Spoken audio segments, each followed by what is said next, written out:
phòng có lúc nên tròn đưa luôn tới trời và ngày nổi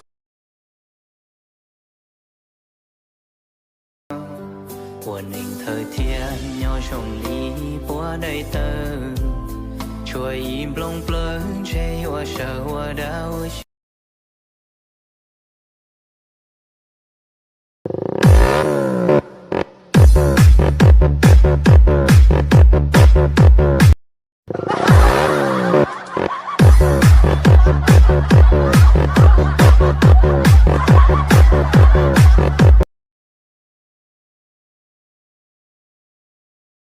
Không có tiền lấy vợ làm gì?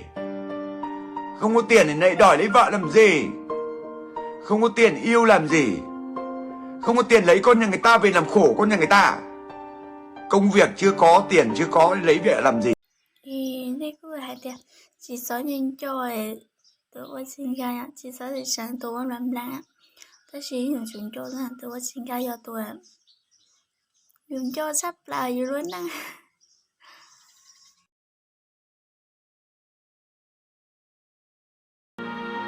Bảo rằng không nhớ tại sao vẫn đau.